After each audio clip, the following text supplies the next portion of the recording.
ஓம் சாய்ராம். என் அன்பு குழந்தையே, உன் பிரார்த்தனை எல்லாம் வரும் வியாழக்கிழமைக்குள் நிறைவேற்றி விடுவேன்.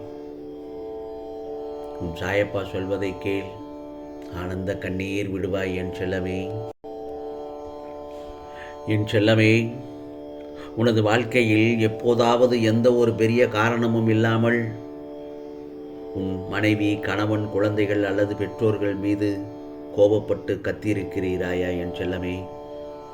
இதை நினைத்த பிறகு குற்ற உணர்ச்சியில் வருந்திருப்பாய். நிச்சயமாக நான் ஒன்று சொல்லட்டுமா?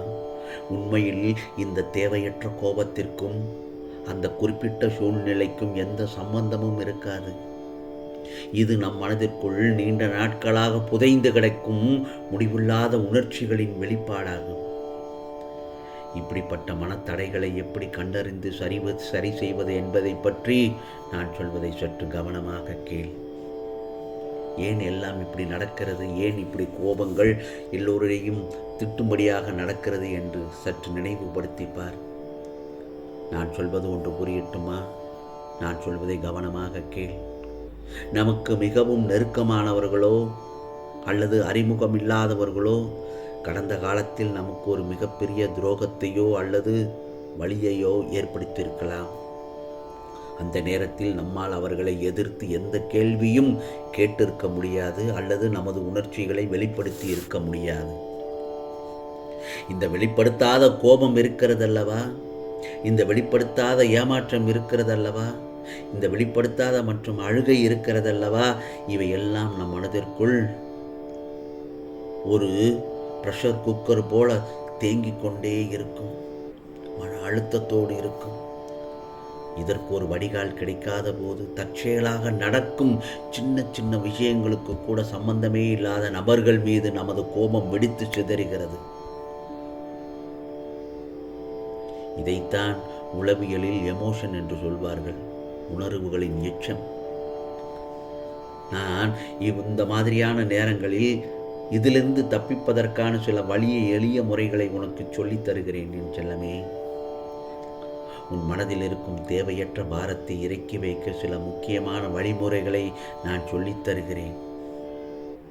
ஆம் செல்லமே, உனது கோபத்திற்கு பின்னால் இருக்கும் உண்மையான காரணம் என்ன என்பதை முதலில் கண்டறி. அந்த கோபம் ஏன் வந்தது, அந்த கோபம் எதனால் வந்தது என்பதை முதலில் கண்டறி. அது ஏமாற்றமா, குற்ற உணர்ச்சியா அல்லது பயமா என்பதை புரிந்து கொண்டு அந்த உணர்ச்சிக்கு ஒரு பெயரிடு. உனக்கு தீங்கு செய்தவர் வந்து மன்னிப்பை கேட்பார் என்றோ அல்லது நடந்ததை நியாயப்படுத்துவார் என்றோ காத்திருக்கவே வேண்டாம். அந்த பிரச்சனைக்கான முடிவை நீயே உன் மனதிற்குள் உருவாக்கிக்கொள். சரி, அவர்கள் செய்த தவறை நாம் மன்னித்து விடலாம், போதும். அவர்களோடு நாம் பேசவும் வேண்டாம், ஒன்றும் செய்ய வேண்டாம். நான் மனதை தேற்றிக்கொண்டேன் என்ற உன் மனதிற்குள் ஒரு பக்குவத்தை ஏற்படுத்திக்கொள். உன் மனதில் உள்ள ஒட்டுமொத்த கோபத்தையும் சொல்ல நினைக்கும் வார்த்தைகளையும் ஒரு காகிதத்தில் எழுது, அல்லது அந்த காகிதத்தை சுருட்டி வீசியோ கிழித்தோ அல்லது எரித்தோ உனது உணர்ச்சிகளை வெளியேற்றிவிடு. உன் மனதை வேறு சில நேர்மறையான விஷயங்களில் ஈடுபடுத்து. நல்லது ஒரு பாடலை கேட்பது, அல்லது உன்னால் முடிந்த ஓவியத்தை வரைவது, அல்லது நீ இருக்கும் இடத்தை விட்டு சிறிது தூரம் விலகிச் செல்வது போன்ற மாற்று வழிகளில் உனது சக்தியை பயன்படுத்து. அதுதான் உனது மனப்பிரச்சனைகளுக்கு 100% முழுமையான தீர்வு கிடைத்துவிடும் என்று அந்த நேரத்திலும் நான் சொல்ல முடியாது. இவை எல்லா வழிமுறைகளையும் முதலில் பின்பற்றுவதன் மூலம் குறைந்தது 40% நமது மன அமைதியை திரும்ப பெற முடியும். நீ இவ்வாறெல்லாம் வழிமுறைகளை நீ கடைபிடித்தால் ஓரளவுக்கு உன்னுடைய மன குமுறலிலிருந்து நீ வெளியே தப்பித்து விடலாம். நிச்சயமாக இதுதான் உனக்கான வாழ்க்கையை சற்று நிம்மதியாகவும் சிறப்பாகவும் வாழ ஒரு சிறந்த தொடக்கமாக அமையும். புரிகிறதா என் செல்லமே? அதே நேரத்தில் வெற்றி மேல் வெற்றி வந்து உன்னை சேரும் என்று சொல்வார்கள். எப்பொழுது தெரியுமா? வெற்றி வேண்டும் என்றால் ஒரு விஷயத்தில் நாம் கவனமாக இருக்க வேண்டும். அதுதான் நமது பலம் மற்றும் பலவீனத்தை அறிதல். நிறைய சாதனையாளர்களை சற்று உற்று கவனித்தால் ஒரு விஷயம் புரியும்.